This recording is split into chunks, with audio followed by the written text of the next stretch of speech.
안녕하십니까. 신의견의 국방TV 데일리 디펜스입니다. 오늘도 역시 아주 중요한 주제를 가지고 여러분들과 대화를 나눠보겠는데요. 자, 여당 대선 후보로 이재명이 선출되었습니다. 자, 그런데 제가 이걸 보면서 정말 대한민국은 이제 체제 전복이 임박했다라는 걸 느끼게 되었습니다. 왜냐? 이재명의 후보 수락 연설 전문을 보면서 이야, 정말 대한민국 체제 전복되겠구나.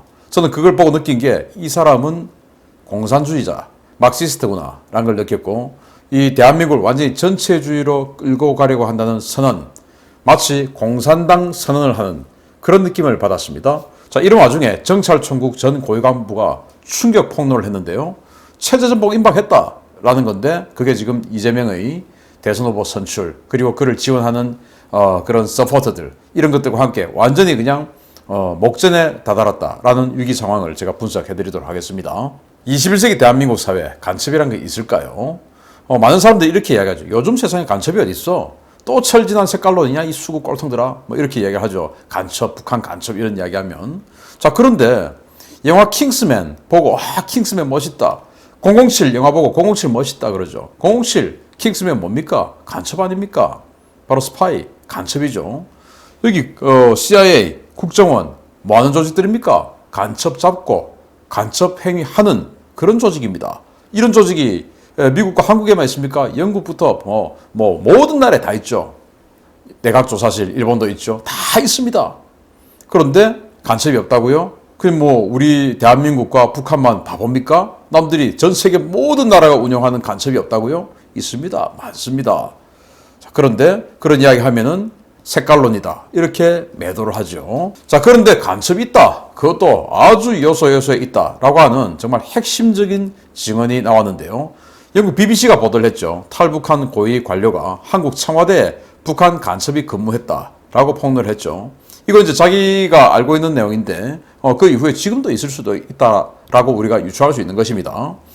자, 북한 정찰총국에 근무했던 고위 관료 탈북자 가명입니다. 김국성 씨가 영국의 BBC와 인터뷰를 하고 이걸 10월 11일 날 BBC가 공개를 했는데 저는 이 날짜도 굉장히 의미심장하다라고 생각을 합니다. 한국의 여당 대선 후보가 선출되었고 이런 시기에 간첩이 많다. 청와대에도 간첩이 있었고 그리고 지금 각 주요기관, 사회단체 간첩 많이 있다라는 실제 간첩 조직을 핸들링했던 사람의 증언이 나왔는데 저는 이게 미국 CIA의 어떤 여러 가지 큰 포석 중에 하나가 아닌가라고 생각하기도 합니다. 자, 이 사람이 뭐라고 이야기했냐? 이 사람은 2014년에 탈북을 했어요.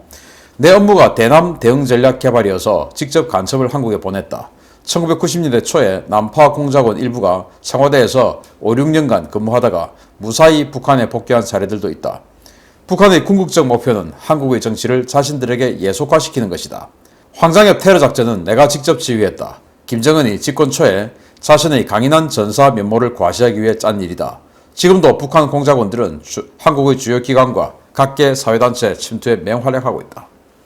황장엽 암살작전을 직접 지휘했다. 이거 김정은이가 김정일에게 이제 김정일 죽기 직전에 후계자로 지명받고 나서 아버지한테 자신의 면모를 좀 보여주려고 했던 거. 이거와 더불어서 천안함 폭침, 연평도 포격 도발 이거 김정은이가 했다라는 거 아니겠습니까? 그러면서 이 사람은 정찰총국의 최고위급으로서 자기가 직접 많은 작전들을 수행을 하고 지시를 하고 간첩을 난파시키고 했는데 그중에 청와대에도 근무했다. 그리고 지금도 한국의 주요 기관입니다. 그리고 각계 사회단체, 시민단체, 노동단체 이런 곳에 간첩 시체말로 천지로 있다. 그 말입니다. 우리 저거 어떻게 저런 말 할 수 있지? 쟤 간첩 아니야? 라고 느꼈던 자들 어쩌면 진짜 간첩일 수 있는 겁니다. 이렇게 말했습니다. 자, 그래서 KGB의 교과서에 충실한 북한이죠. KGB는 그들의 체제전복 시나리오를 이런 식으로 교과서에다가 즉 이 교범에다가 구성하고 있는데 여기에 충실하게 북한은 남한에게 적용을 하고 있습니다. 유리 베즈메노프 냉전시대 때 캐나다로 망명한 KGB 고위 간부였죠. 이 사람은 이렇게 얘기합니다. 사실 KGB의 주된 활동 영역은 정보 수집이 아니다. 정보 수집은 KGB 전체 역량의 15% 정도밖에 투입되지 않는다. 나머지 85%는 소위 액티브 매주어, 즉 심리 사상전이다. 심리 공작에 의해 오염된 한 세대는 치료가 불가능하다. 재건만이 답이고 한 세대만큼 걸린다. 그래서 KGB가 우리는 정보 수집하고 이런 건 줄 알았는데 그거 15%밖에 안 되고 나머지 85%는 공작이다. 공작. 사상 공작. 심리 공작.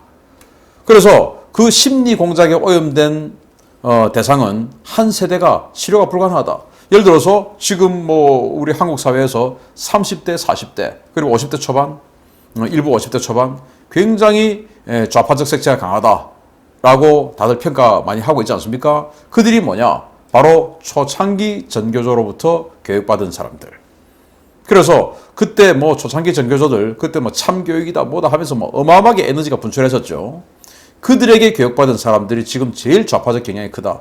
근데 이건 해결이 안 된다. 해독이 안 된다. 그거 그냥 여기 유리 베즈메노프 이 사람은 소련 출신이다 보니까 말을 좀 과격하겠는데 재건만이 답이다. 그 사람들 안 되니까 없애야 된다. 라고 하는데 우리 대한민국에서 그래서는 안 되죠. 그래서 그 사람들이 그렇다. 그렇게 오염됐다. 라고 우리는 안고 갈 수밖에 없는 겁니다. 그러면서 이 KGB의 체제전복, 심리공작, 교범은 이런 식으로 규정하고 있죠. 제가 언제가 한번 심층분석에서 해드렸던 내용인데 비도덕화가죠. 15에서 20년 걸리는데 기성도덕체계를 붕괴시킵니다. 지금 기성도덕체계, 우리 자본주의적, 자유민주주의적 도덕체계 이 붕괴시켜버리는 겁니다. 그러면서 마르크스식 정의관을 주입하죠. 그리고는 이게 완료가 되면은 2에서 5년간 의도적인 경제, 안보, 사회 불안정을 조성합니다. 그리고 그 이후 단계는 기존 국가 질서를 파괴시킵니다. 지금 우리 대한민국 사회를 보면 기존 국가 질서를 파괴시키는 단계까지 들어가 있어요. 여러분들 그렇게 느끼죠? 이게 최대 5년 걸리고 그리고 이제 위기 단계는 6주면 끝난다 이겁니다. 이제 상황 땅 터뜨리면 마치 촛불혁명으로 그냥 뒤집어 엎어버리듯이 그런 식으로 끝나버린다. 6주 만에 심각한 충돌 상황을 야기한다. 공작 세력에 의한 사태 수습. 그리고 끝내버린다. 그리고는 이제 정상화. 이거는 이제 체제 전복해서 다시 안정화. 자기들 스타일로 안정화하는 그 내용입니다. 그래서 저는 지금 이 대한민국이 이 비안정화의 후반기 단계에 기존 국가 질서의 파괴 단계에 들어가 있는데 이번에 이재명의 후보 수락 연설 전문을 보고 이재명이가 대통령이 되면 기존 국가 질서의 파괴가 완료되겠구나 라는 것을 확실하게 느꼈습니다. 즉 대한민국 전체주의, 공산사회주의로 그냥 뒤집어진다 라고 생각이 들더군요. 왜냐? 이재명이는 이렇게 이야기를 합니다. 대선 후보 수락 연설 중에 제가 정말 이거 보고 마음이 다 떨리고 손도 다 떨릴 정도로 야, 이 사람이 이 정도였을까? 이걸 또 이렇게 자신 있게 이야기를 한다라고 하는 것은 이제는 대한민국에서 내가 공산주의자요 라고 해도 되겠다라는 자신감이 생겼다는 건가? 라고 생각될 정도예요. 자, 흰색 글씨는 읽지 않겠습니다. 노란색 글씨 중심으로 읽겠습니다. 검찰, 경찰, 국정원, 부패 정치 세력, 온갖 기득권과 맞서 싸우며 이겨온 저 이재명에게 민생개혁, 사회개혁, 국가개혁 완수라는 임무를 부여하셨습니다. 지금 한국에 있는 검찰, 경찰, 국정원 전부 부패하다. 아니 지금 요즘 나오는 거 보면 세상에서 제일 부패한 게 이재명 아닙니까?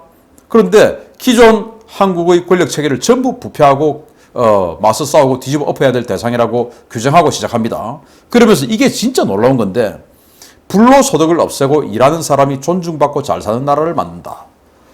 자, 이게 얼마나 위험한 발상인가 하면은 언뜻 들으면 불로소득을 없앤다. 좀 좋은 말인 것 같은데? 라고 생각할 수 있죠. 그런데 세상에 불로소득 안 하는 사람 있습니까? 은행에 돈을 넣으면 이자를 주죠. 금융소득, 그 불로소득입니다.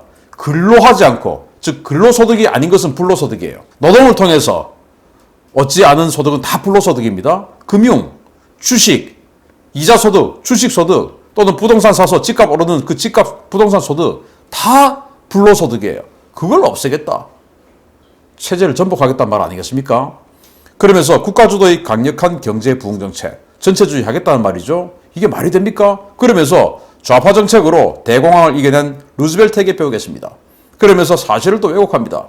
루즈벨트, 정말 그 국가적인 위기가 발생했을 때 후보댐을 만들고 하면서 굉장히 이 국가주도적으로 초기에 끌고 왔죠. 그러다가 중후기부터는 시장에 맡겼습니다. 그런데 그걸 루즈벨트 끝까지 좌파 정책을 했다라고 이야기를 하죠. 그리고 1930년대 상황과 2020년대 상황은 같지 않습니다. 1930년대 상황은 공산사회주의가 출범한 지 20년도 채 되지 않은 상태였어요. 그런데 지금은 그 공산사회주의는 완전히 몽상이었다 라고 결론이 난 2020년대입니다. 그런데도 아직도 철진한 공산사회주의론을 끄집어내고, 물론 자기 입으로는 이야기하지 않지만 그걸 풍기고 있습니다. 적폐를 일소하고 공정하고 정의로운 나라를 만들겠습니다. 큰 적폐만 적폐가 아닙니다. 국민의 삶을 옥죄고 공정을 해치는 모든 것이 적폐입니다. 정치, 행정, 사법, 언론, 재벌, 권력기관뿐 아니라 부동산, 채용, 교육, 조세, 경제, 사회, 문화 등 국민을 삶 모든 영역에서 불공정과 불합리를 깨끗이 청산하겠습니다 하면서 지금 대한민국 모든 구조가 적폐다 라고 규정하고 있습니다. 제가 보니까 이재명이 대한민국에서 가장 적폐인데 자기를 제외한 대한민국 모든 것이 적폐다. 희한하죠. 그러면서 또 합니다. 누군가의 손실임이 분명한 불로소득은 완전히 뿌리 뽑겠습니다. 이 사람은 아주 무지한 경제 지식을 가지고 있어요. 불로소득이 누군가의 손실이 분명하다고 이야기를 합니다. 그건 자기가 대장동 개발했던 이런 걸 두고 하는 이야기입니다. 아니, 땅을 싸게 사가지고 싼 값에 건물을 지어서, 아파트를 지어서 싼 값에 분양을 하고 하면은 다 좋죠. 그럼 자기 말 맞죠. 그렇지만 자기는 싼 값에 땅을 싸서 싼 값에 건물을 지어서 비싼 값에 아파트를 분양하고 그렇게 해서 시민들에게 피해를 주고 그 돈을 누가 먹었는지 그냥 뭐 다 흩어버렸죠. 그게 누군가의 손실임이 분명한 불로소득이지. 자, 여러분이 은행에 돈을 100만 원 넣어놨습니다. 그렇게 해서 이자가 발생을 했습니다. 누군가가 손실이 생겼습니까? 아니죠. 여러분들이 주식을 샀습니다. 주식이 좀 올랐네요. 그래서 또 소득이 생겼습니다. 그러면 누군가의 손실이 생겼습니까? 아닙니다. 아주 잘못된 지식을 가지고 있는 사람이 주식시장을 제로섬 게임이다. 내가 땄으니까 누군가는 잃는다. 이렇게 이야기합니다. 천만의 말씀입니다. 그건 제로섬 게임이라고 하는 것은 파이가, 총액이 정해져 있는 상태를 제로섬 게임이라고 하는데, 아니 지금 주가지수가 계속 상승하고 주식시장 전체가 커지고 있지 않습니까? 그러면 어떻게 그게 제로섬 게임입니까? 아니죠. 아닌데도 불구하고 누군가 돈을 벌면 누군가가 반드시 잃는 게 불로소득이다 라고 이야기를 하죠. 자, 내가 건물을 샀습니다. 상가를 샀어요. 그렇게 해서 임대를 줬습니다. 월세 100만 원을 받습니다. 그러면은 내가 월세 100만 원 받아서 난 100만 원 벌었는데 임차인은 100만 원 손실을 봤습니까? 아니죠. 그 100만 원을 내고 이 건물을 임대를 받으면서 새로운 기회비용을 제공받는 겁니다. 자신은 그 공간을 가지고 더 나은 사업을 해서, 자영업을 해서, 또는 다른 사업을 해서 한 달에 100만 원이 아니라 1000만 원, 2000만 원 벌 수 있는 기회를 제공받은 겁니다. 물론 다 버는 거 아니고 실패를 할 수도 있죠. 그게 자본주의니까. 그런데도 여기는 불로소득은 무조건 누군가의 손실임이 분명하다라고 아주 잘못된 경제 지식을 가지고 있습니다. 그러면서 자본주의를 부정하는 겁니다. 세계 최초로 기본소득을 지급하는 나라, 기본주택, 기본금융, 이거 배급하겠다는 거 아닙니까? 그래서 니들 일하지 마. 북한처럼, 베네수엘라처럼 완전 쓰레기 거지로 살더라도 그냥 나만 뽑아주면 돼. 북한처럼 김정은, 김정일, 김일성 이 3대 세습 계속 해주고 그렇게 못 먹고 못 살아도 베네수엘라처럼 차베스 뽑고 차베스 없어지니까 또 마두로 뽑아주고 이렇게 해. 라는 거 아니겠습니까? 그러면서 대한민국은 주변 강국에 영향받는 반도국가였습니다. 이 말은 뭐냐? 우리에게 영향을 준 나라는 누구였습니까? 미국입니다. 미국을 이제 비난하고 나서죠. 갈등과 대결로 고통받는 분단국가였습니다. 이제 경제강국, 군사강국을 넘어 기후위기 대응을 선도하고 세계의 평화와 인권을 수호하는 선도국가로 나가며 그러면서 탈미하겠다라는 이야기를 하는 것이죠. 공동체를 위해 기꺼이 불편을 감수하고 동참하는 국민이다. 그러면서 이거 진짜 위험하죠. 개인의 자유보다 공동체를 더 중심으로 하겠다라는 이 전체주의를 지금 대놓고 선언하고 있습니다. 이래도 이재명이가 좋다, 옳다라고 이야기하시겠습니까? 우리 헌법에는 또 이 자유민주주의는 개인이 우선입니다. 그리고 그 개인이 신념과 도덕성을 가지고 국가를 떠받들어야 되는 겁니다. 의무를 행하면서. 그런데 여기는 그게 아니다. 목표가 공동체다 이겁니다. 공산사회주의죠. 이번 대선은 부패 기득권과의 최후 대첩입니다. 미래와 과거의 대결, 민생개혁 세력과 구태기득권 카르텔의 대결입니다. 어두운 과거로 회귀할 것인가 희망의 새 나라로 출발할 것인가를 결정해야 됩니다. 라고 이야기를 하는데 저는 대한민국에서 가장 부패한 자가 이 자가 아닌가, 그리고 가장 위험한 자가 이 자가 아닌가 생각하는데, 제가 언젠가 여러분들께 데일리 디펜스를 통해서 북한에서 지령을 내려서 자, 문재인 안 되겠다, 이 너무 약하다, 미국에게 대들지를 못한다, 그래서 더 센 놈으로 바꾸자, 이재명으로 바꿔 라고 민주당 대선 후보 경선 레이스 들어가기 전에 제가 심층 분석했었죠. 그 말이 사실인 것 같습니다. 자, 그러니까 그 말이 사실임을 보여주듯이 이 민노총에서 뭐 대한민국 뒤집기 한판 그러면서 이재명을 지지하고 나섰죠. 이거 8월 31일 그러니까 지금 현재보다 훨씬 더 이전의 그런 상황인데, 이때 이미 민노총은 이재명을 지지하고 있었습니다. 여기도 노란색만 읽겠습니다. 김영훈, 신승철 전 민주노총 위원장들은 이재명 후보 지지 조직인 공정사회 구현을 위한 노동광장의 공동대표를 맡았다. 이재명 경기지사에 대한 노동자들의 지지가 큰 것은 사실이다. 이재명의 정치적 기반은 주류 정치인들과는 다소 다르다. 경쟁자인 이낙연이나 추미애 등에게는 이런 기반이 없다. 라고 노동자연대, 즉 이 민노총 관련지가 이렇게 이재명을 옹호하고 자, 우리 이재명 지지하자 라고 서포트를 하고 있죠. 그러면서 이런 사람을 민노총 위원장으로 새로 뽑았는데 경기동부연합, 이 자들이 전부 다 이재명에게 붙어서 경기동부연합이 이것저것 이권 어마어마하게 청소 영역부터 한 번도 청소도 해보지 않은 자들이 갑자기 청소 영역 업체 선정하는 며칠 전에 회사 설립해서 아니 어떻게 그 실적도 없는데 그 경쟁을 이길 수가 있습니까? 그렇게 해서 경쟁 따서 지들끼리 잘 먹고 잘 살고 이런 거 만들었다는 보도가 나왔지 않습니까? 자, 매일경제가 보도했었죠. 전국 민주노동조합 총연맹 민노총 신임위원장에 처음으로 경기동부연합 출신 후보가 당선됐다. 강경파 성향 후보가 당선되어 향후 노사정 관계에 먹구름이 낄 것으로 전망된다. 이 사람이 지금 민노총 위원장이죠. 양경수, 전북 고창 출신인데 한국외대 용인캠퍼스 학생회장입니다. 바로 경기동부연합의 총본산이죠. 한국외대 용인캠퍼스. 한총련 대의원을 했고 이석기 석방 경기공동행동 대표, 그리고 여기 진경호 전국 택배노조위원장, 민주노총 통일위원장. 민주노총이 통일이 왜 필요해요? 노동운동하는데. 민주노동자 전국회의 의장, 혁명열사령 참배하고 왔다는 사람입니다. 이런 사람들이 경기동부연합 출신으로서 지금 민주노총을 장악하고 이재명을 서포트한다라는 의혹을 받고 있죠. 그 의혹이 사실임에 가까워 보이기도 합니다.